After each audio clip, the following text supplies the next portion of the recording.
Okay, so let's start. So any question from this hand?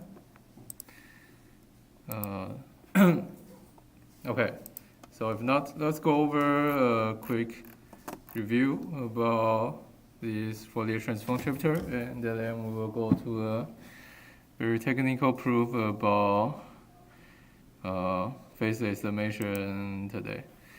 Okay, so yeah, a review of everything. So the chapter we talk about quantum Fourier transform, and we start by describing the classical discrete Fourier transform, which is basically a unitary matrix with matrix elements. So it's a family of matrices. So there is the subscript big N. It represents the dimension of the vector you want to transform. And the element of this matrix is 1 over square root n e to the 2 pi I jk over n, where this jk is the coordinate of the matrix. And so some example of the matrix are these, so F2, F3, F4. And the idea of this matrix is it transforms back and forth between, we'll say in engineering, time domain and the frequency domain. So if you have some sinusoidal kind of signal, it will transform to single peak in frequency domain. And if it's a linear superposition, then it will be a linear then you will have many more peaks in frequency domain. And if the frequency is higher, then you have a peak at higher frequency, etc. But anyway, the simplest way to remember this is it has a matrix element like this. And so it's a unitary matrix, as you show in homework, and you also show in homework. Its reverse has a nice form, which is basically the same thing, but just complex conjugate, so you get this extra negative sign. Okay. So that's our Fourier transform, and because it's a unitary matrix, then we can think about it as a quantum gate. And well, for its quantum gate, is basically defined the same way. You have some vector, and you apply this quantum Fourier transform unitary matrix, and obviously you are going to get another unit vector. And we like it, well, except for this matrix representation of the unitary, we also like this representation of its action on a computational basis state. So J is on computational basis. And so you apply a unitary matrix on a computational basis state, it becomes, well, a superposition of all the computational basis state. And we like this because we can decompose this further, so it has this very nice decomposition form. So we can think about the input computational basis as a tensor product of all n 0 to 1 bit, and the tensor out, you have this product state input, and you also have a product state output. So all these J1 to J are 0 to 1, and it becomes equal superposition between 0 and 1 on all the qubits, but it has this funny phase on 1. And it's 0.jn, 0.jn minus 1 jn, all the way to 0.j1 to jn. And we have a quite long derivation, but basically just changing back and forth and between binary representation and the decimal representation, and things quite natural, and you get this j to a 2 to L, then you realize the integer part of this thing doesn't matter because it's a phase. So that's why you get this J1 to Jn cutoff at some point when you cut off more and more when you are multiplying it. Well, it's that way. Anyway, you are dividing it. Sorry, it's that way. So you are, when you have this J from J1 to Jn, and you are dividing it with more and more power of 2, and you have more and more digits that actually do something. Okay, so that's quantum Fourier transform, and then we have our biggest application of quantum Fourier transform being this phase estimation algorithm. And let's just go to, okay, keep scrolling, go to this, okay, and we find out that we can just do phase estimation in this kind of circuit. So so phase estimation, I should, anyway, so phase estimation, in phase estimation we are given some unitary, actually a controlled version of this unitary, the black box, and we are also given one eigenvector of this unitary. And we want to find what's the eigenvalue associated with this eigenvector. And because the unitary is called, the eigenvalue is going to be e to the 2 by 2 some phi. So we're basically trying to find this phi. And the circuit, we have shown that it do phase estimation. So the circuit, what it do is it create a equal superposition of all the computational bases up here by starting with O0, then tensor with Hedema. And then we do this funny T-controlled or K-controlled unitary, T-cubic controlled U here. This means that, so we see, now we look at all of those T bits as one computational basis state, and whatever number here it is, we apply U to the can. So if it's O0 up here, then we don't apply U. And if it's 0, 0, 0, 1, then we apply U once. And if it's 1, 1, 1, 1, then we need to apply U to the T minus 1 time. And so we see that the state after here is this 1 over 2 to the T over 2 and the summation K equal to 2 pi phi K, then K tensor U. And then we can use the phase kickback trick once again, and we think this e to the 2 pi phi, e to the 2 pi phi K is not actually multiplying U, it's actually multiplying K. And we see this U thing is just never change, because the only thing you do is actually get the intra phase, and we can think about the phase is actually multiplying this K.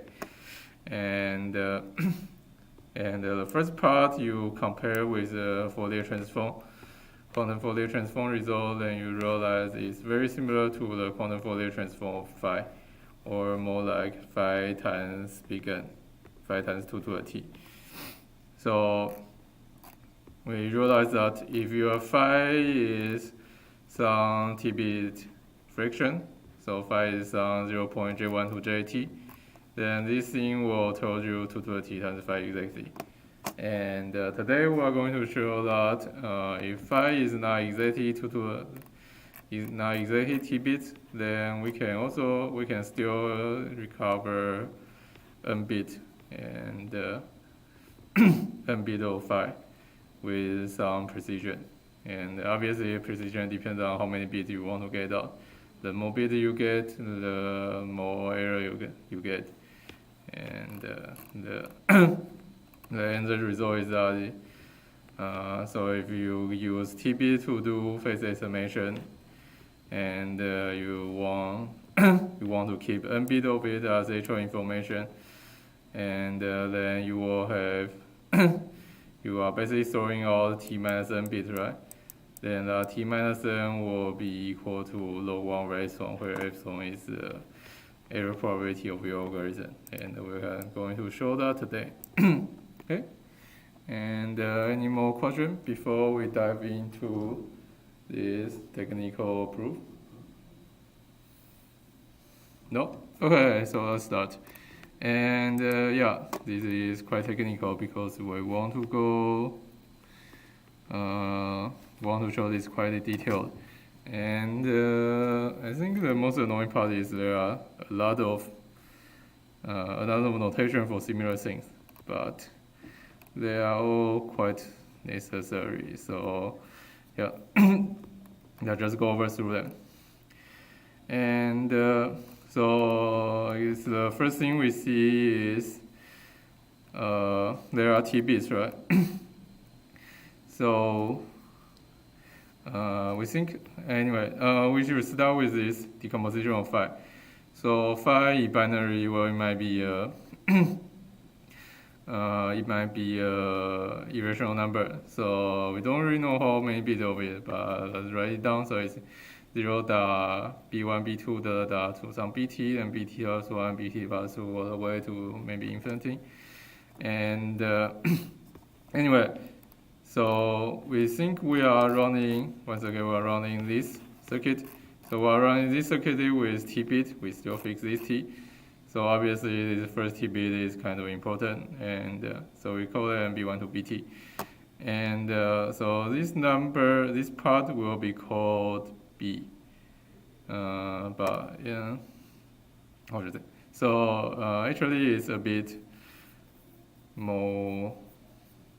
Okay, it's a bit more complicated. So actually, we define this. So this part is b divided by 2 to the t because we want b to be an integer. Okay, for just because that's how we chose our notation. So yeah. So phi is actually equal to b divided by 2 to the t. So b is an integer from 0 to 2 to the t. B is an integer from 0 to 2 to the t minus 1, just representing those t bits. And then all the extra area is called delta. So delta is a number.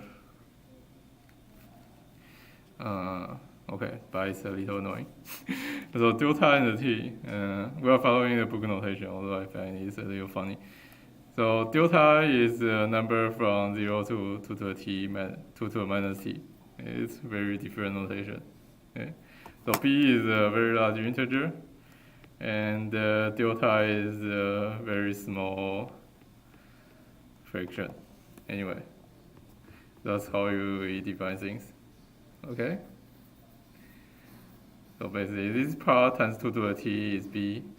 And this part, if you think about as a fraction with like relative to phi, how big they are. So delta is like the same order on phi. Delta is just those parts, all the extra part, and they might be irrational and things. And b is this part, but times 2 to the t. So b is an integer. Question so far? This is just notation, not too complicated, but. We can look at it a bit more because we don't remember the definition is going to be very confusing. So once again, delta is phi minus b divided by 2 to the t, and phi is obviously a number from 0 to 1. And I'll just write it once again. So phi equal to b divided by 2 to the t plus delta. And we're going to do some analysis around this delta. Try to get rid of its influence. And this b is kind of the answer we get from the algorithm. Okay, then there is something a bit more tricky here. So obviously the algorithm is going to speed out b bits, right? Because if you run this, going to spell out some number for b. So b is like a t-bit number. Because you run this, you will get t-bit out here. So we'll get some estimate for b. But as we said, it's going to have some error, so we're not going to keep all of them. And so there is a further division. And so we will keep the first n bit of b here, okay, as the true estimate of phi. And well, then there is an extra t equal to n plus p thing. So extra p bits here. So just a bit we throw out is like the error, but you're going to see we're going a little different notation. Yeah, but anyway, this will come up at the end of the analysis. And for now, we think about what happened to this t-bit. So yeah, so if phi is actually this irrational number, then what happened will be the first t-bit. Well, we can analyze what happened to the above circuit, right? So this formula is actually still correct. This, up till here, we haven't cared about what phi is, right? This just should happen for any phi. So this is correct, and we just write it down. And obviously, we don't need to keep track of the u. So, so we have this state, and then we apply QFT minus 1. And we can just brute force do the formula and see what happens. So it's all the linear thing once again. So you are basically changing this k to summation another computational basis step, because k are computational basis. And we have our, let me see if I can jump very fast. We have our favorite, this, yeah. Remember, we have our favorite QFT formula. You have a computational basis, then you become summation of computational basis. Now there's no callback, so I need to, actually let's keep this here, quite nice. Here. Perfect. Yeah.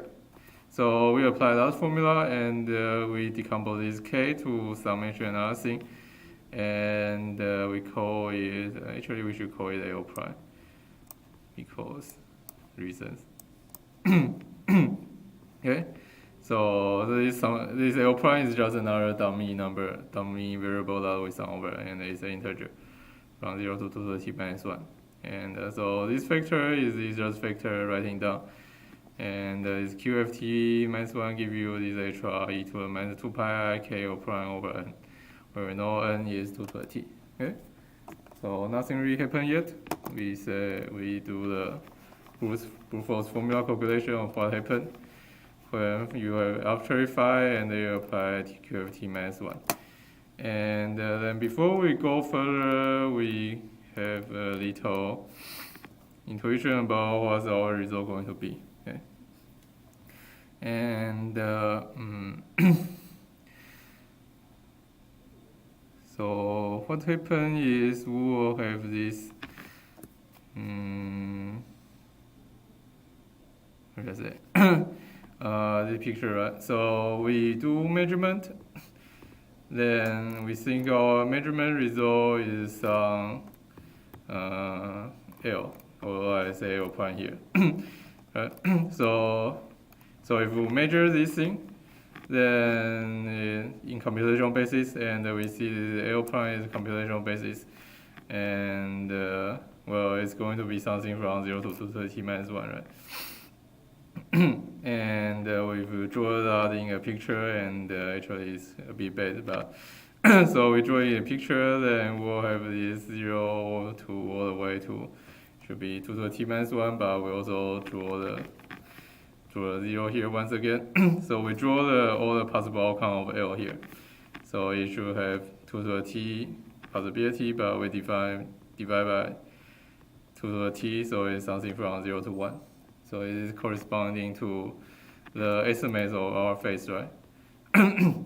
Remember, this L is like, L is our approximation of 2 to the t times phi.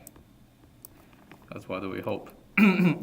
And so we think now, so what we are going to do is we are going to bound this thing summing over k, this weird factor summing over k, and we are going to see how it corresponds to L. So because L is going to be 2 to the t over phi, and phi is like b divided by 2 to the t plus delta. So what happens is that so we can mark the b divided by 2 to the t here. So we hope our result is giving us this b divided by 2 to the t. Then we will know the first t bit of phi exactly, right? Because this is kind of a number we want. So if phi is exactly on this point, then when we do this measurement, so now we are plotting this measurement probability. So if phi is exactly on this point, then we do measurement as we showed before, you will have 100% probability on here, then we are done. But no problem is phi is not on any of those grid points, right? Because phi has joint really bad. But anyway, so maybe I should draw an extra blue line here. Okay. Wait. Excuse me. So we are thinking about L has those grid points, and so So if phi is falling on any of the grid points, we'll have 100% probability. But no problem is phi is not falling on any grid point, because once again phi, look at this. So it is b divided by 2 to the t plus some extra delta term.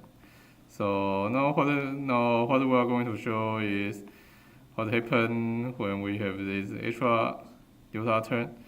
Then the probability of measuring everything is actually all going to be non-zero, but you will have this kind of center shape, kind of like normal distribution, not quite. Actually, it's not normal distribution at all. But anyway, it has this center shape, and we hope that you will have more. It will be more concentrated on this HOB, right?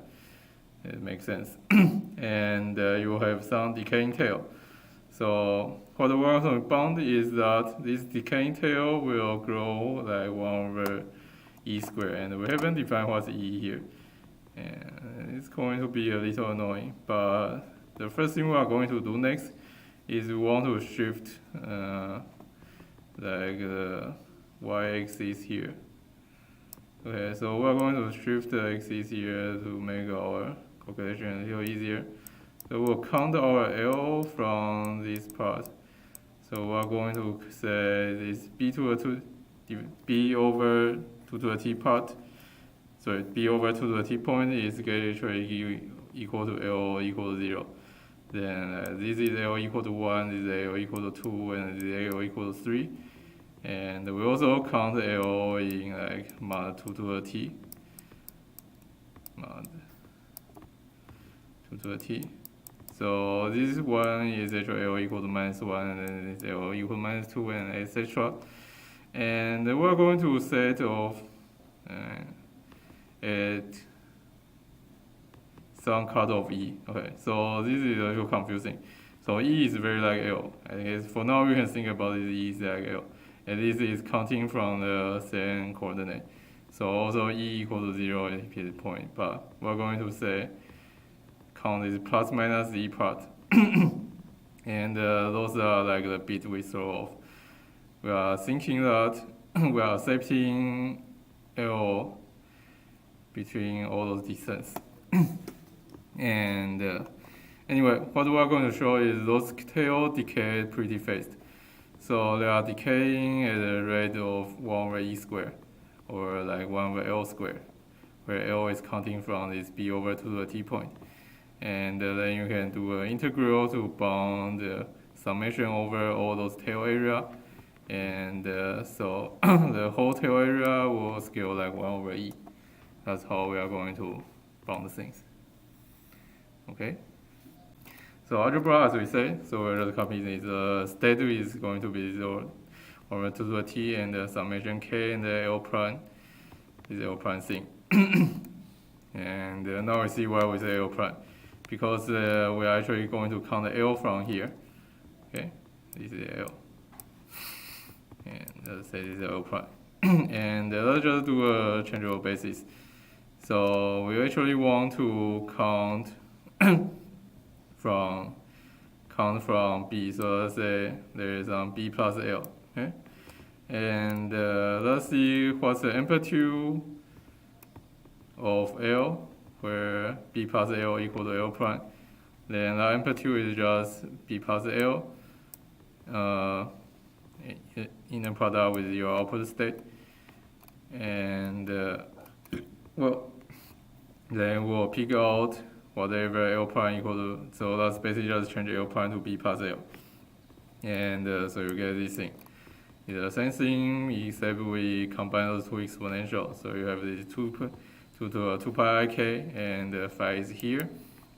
Then you have the same thing, but L prime divided by 2 to the t, and that becomes B plus L divided by 2 to the t. Okay? And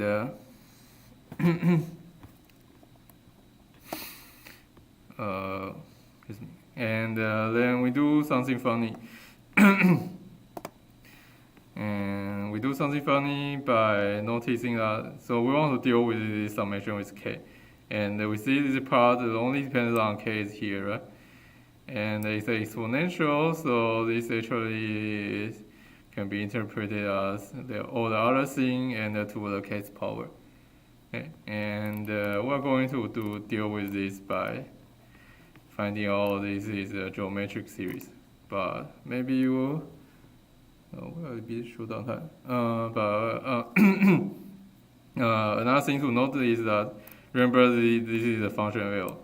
We always want to find how this amplitude decay with L. Right? Okay. So remember this is a function of L, and also you can check that this still makes sense because remember phi equal to b divided by 2 to the t plus L delta, and when delta equal to 0, this is a thing we always know. When delta equal to 0, then phi is this TB thing. Then we just have e to the 2 pi to the e to the 2 pi to the kth power, and you have the summation thing equal to 1 if L equal to 0, because you have also 1 here, and if it's equal to 0, then you are summing over like equal things over the circle, and they become 0. Yeah. But anyway, now we deal with this by doing the geometric series formula, which says you sum over a geometric series, then it's A0 times 1 minus n r to the n divided by 1 minus r. And here r is this thing, okay? And A0, then A0 is this 2 to the t, 1 over 2 to the t. So A0 and 1 minus this thing to the nth power, and n is also 2 to the t. So this thing to a 2 to the t, then you just have 2 to the t here, then the 2 to the t cancel 2 to the t, and then 1 over r. Okay. And then here we do the cancellation that we set up. That is, we already set up this phi equal to b over 2 to the t thing, right? And we shift L to b plus L exactly because we want to cancel this b part. So yeah, and so you do a calculation on this thing, you find out that b cancel out exactly as we wanted. Then you will have delta minus L divided by 2 to the t over 2 to the t delta minus L. Okay. Okay.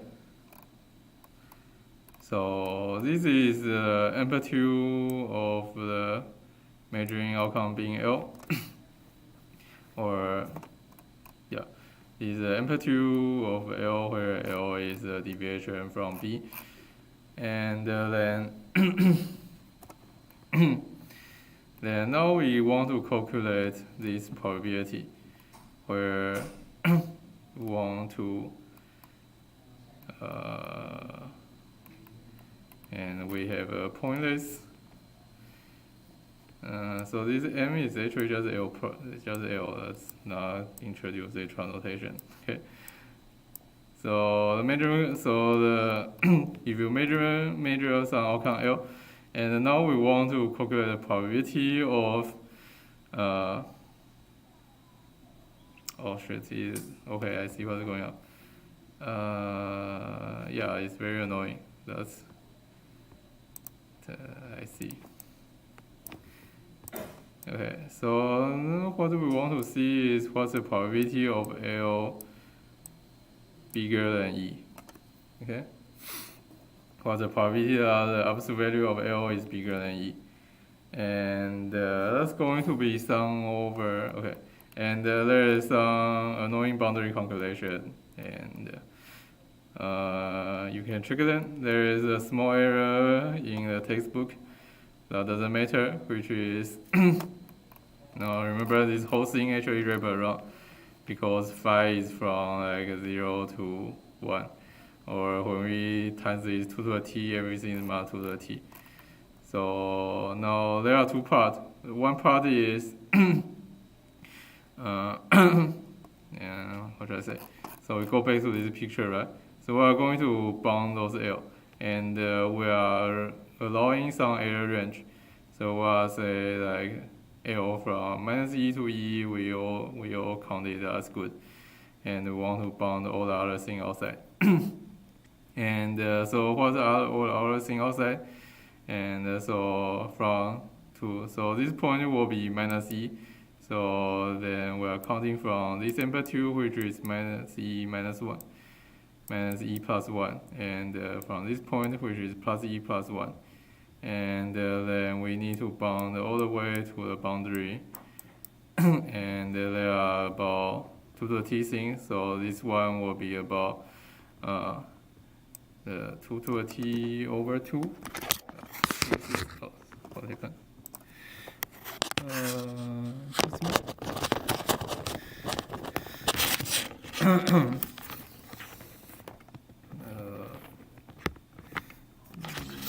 Oh shit. Repeat. Tangled. Anyway.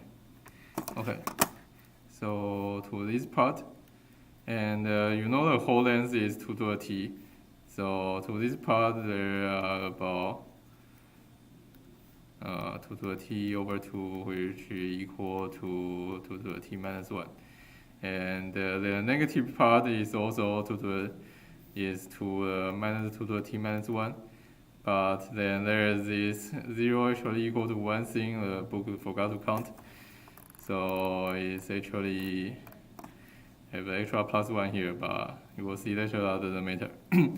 So anyway, so you are counting all the error part.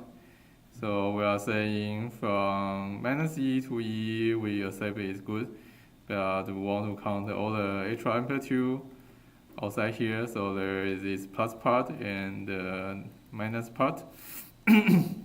So minus part will be from minus 2 to the t minus 1, plus 1 all the way to minus e plus 1. And the plus part is from plus e plus 1 to this 2 to the t minus 1. And the probability is amplitude square as always. And now we need to do another mathematical trick, which is very smart. So let me see. The smart mathematical trick is, well, it's something you can show.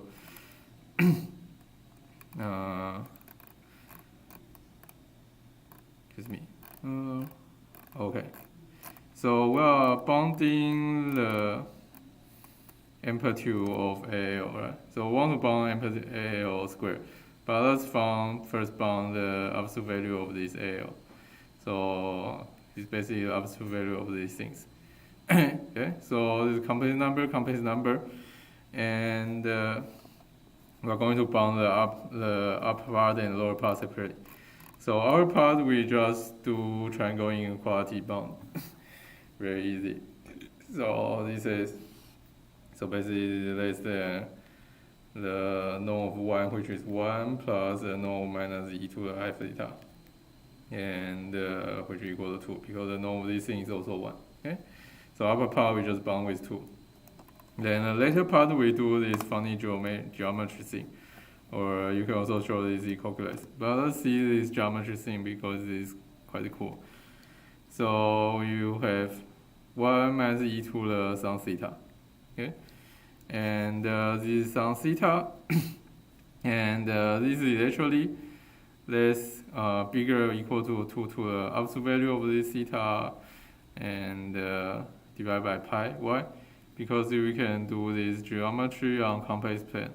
So you have this point being 1, and if you think about it as a complex plane unit circle, and you have angle theta here, then this point in complex number is e to the I theta.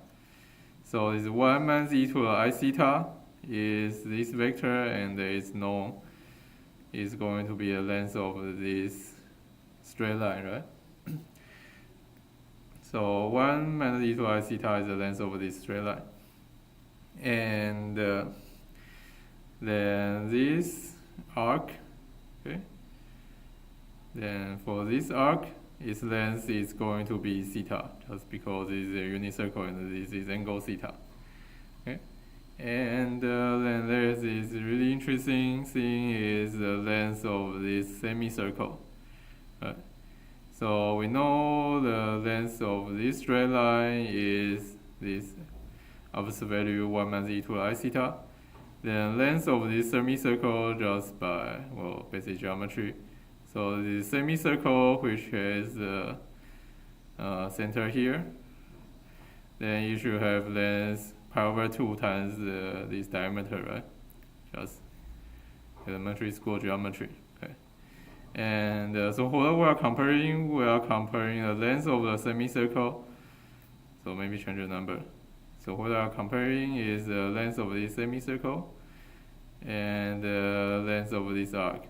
And this is not fully rigorous, but you can kind of see here that the length of a semicircle is larger than the length of arc. So we know this is bigger or equal to this thing. Okay?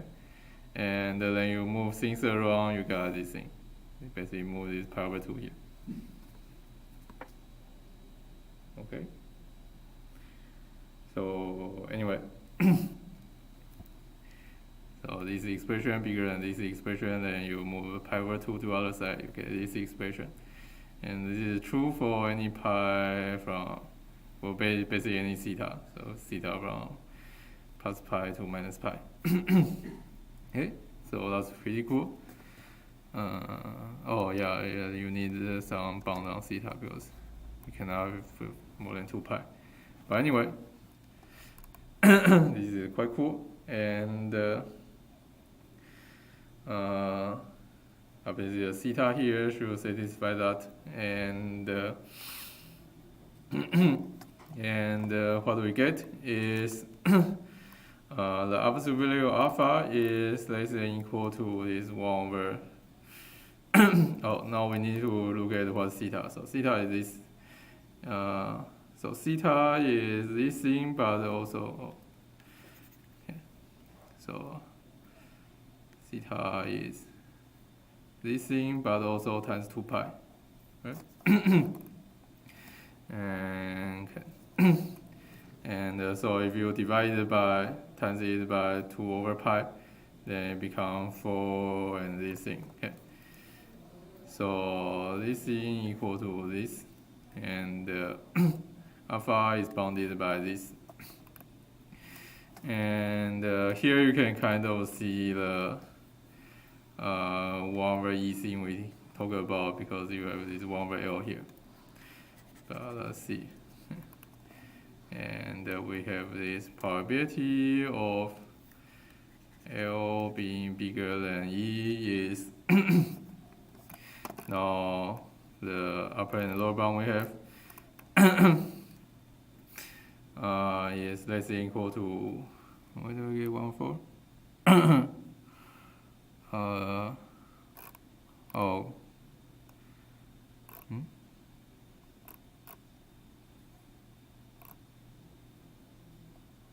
I'm confused.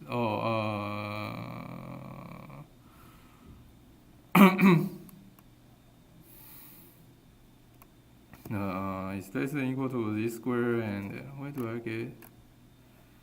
I get all confusing myself.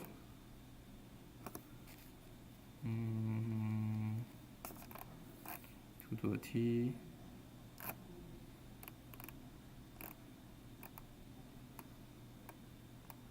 I think I'm missing. Oh, okay. Yeah, so we are multiplying these 2 to the t inside. Okay, so we are multiplying these 2 to the t inside. So instead of delta minus L divided by 2 to the t, we have L minus 2 to the t delta. And then extra 2 we have 1 over 4 here. Okay. And then the summation upper bound and the lower bound. And we are short down time, so let's go a little fast. And then finally we are going to deal with this delta thing. And we are just going to be pretty crude here. So this delta, by definition, 2 to the t delta is something from 0 to 1. You can just check it, this is the definition. And want to be a bit careful here. So now notice that on this part we are summing over for negative L, and so if we are subtracting some positive number, then this only bank is more negative. So more negative means it's smaller, and so we can give it. So anyway, at the end, if we get rid of this part should just be bigger. So we just get rid of that and say this is sum over L squared. And for this part, the L is positive. So we just say what's the most damaging delta it can be, that is when the 2 to the t delta equals to 1. So we change this to 1 here. Okay. And then we do a change of variable. So this negative thing is annoying. And so for this part, we change L to minus L. So then we have summation L from actually e plus 1 to this about 2 to the t minus 1 minus 1. And for this one, we change L minus 1 to L. Okay. So this one we actually summation from e to the t minus 1 to the t, and also to the t minus 1. And as we said, we are changing this summation from e plus 1, right? And so you need to add the extra term of the plus summation e thing. And but that term is positive, so this is still correct. And anyway, at the end we get the error probability is less than the summation L squared. Then we do the trick of changing summation to integral. So we think about this picture over L. And we want to sum from L from this E and all the way to something very big, but all those 1 over L terms, then we can just upper bound it with the integral from E minus 1, because the area under this curve is bigger than the area of all those columns. Okay. And so you can change it to this integral, then you can further change this to infinity. That's why I said it's upper bounded remainder. And anyway, you will get this about 1 over E thing. Okay. Question about the technical part. Then, if not, then let's go over this most annoying part. Okay. We have about 5 minutes. It should be enough. And finally, remember we say. So now we need to change this E to HO precision. So what's here? Remember we said we are getting T bit output, and we are keeping N bit, and there are P bits we are going to solve over. So we have this T equal to N plus P. But so how is this E related to this P thing here? And so what's E? E is saying when we get this T bit output, and remember what's going on. We have like B is here, and we are saying for plus minus E, we are all assuming it's correct answer. And so what's E? E is this. E is basically how many of those things are here. Okay? And you calculate it, then you see that if you get rid of T bits per P bit precision, then basically you are allowing E to be 2 to the P, right? But there is an extra minus 1. Okay? I think this should be correct. Yeah, so we are saying if we get rid of P bits, then we are allowing E to be 2 to the P minus 1. Is actually correct? Okay, it should be correct, but yeah, you can check this if you're not sure. Because you get rid of P bits, then it's about 2 to the P linears you can have in your E. And so that's how E related to P, and but we don't want E and we don't want P. We want the relationship between what we want is relationship between N and the error, right? So this probability we are keep counting is actually epsilon. We want the relation between epsilon and N.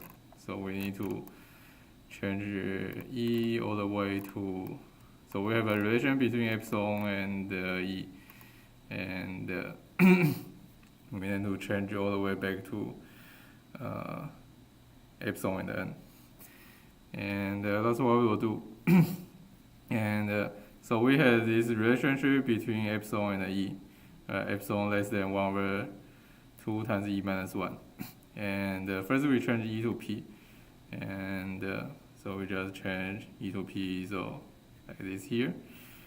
So it's 1 over 2 and E to P, so 2 to the P and minus 2. And so you see that the error grows like about 2 to the minus P.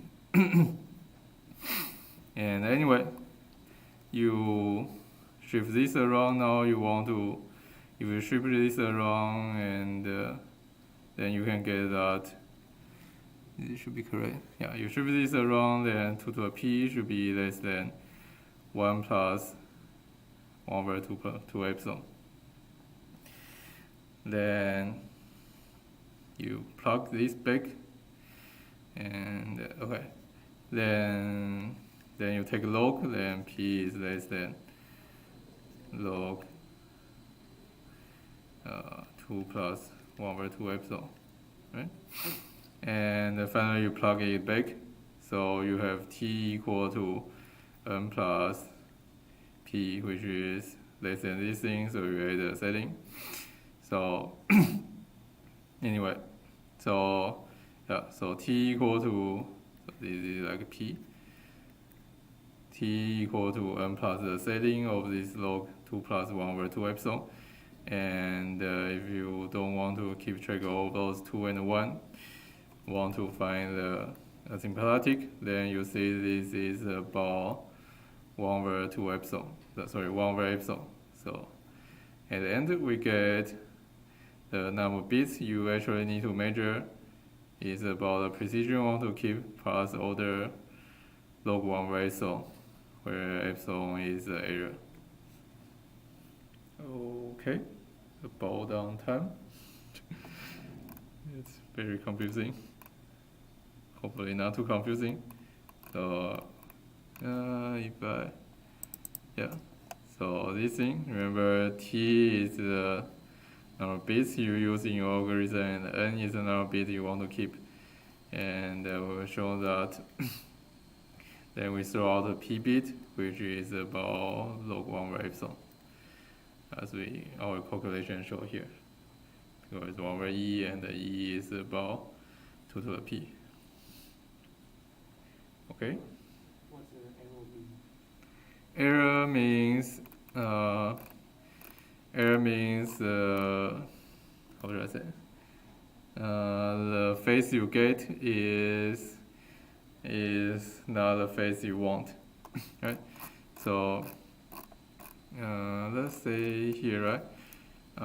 So your phi is this thing, so the phi is going to be B1, B2 to some Bn, right? And Bn plus 1.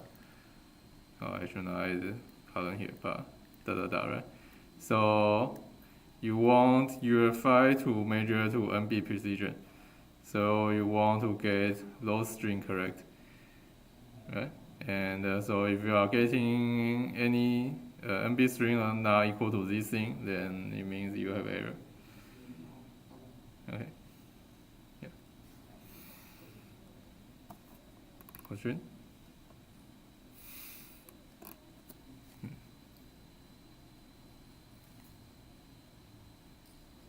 Yeah. Not, we are just on time, right? So we can stop here today.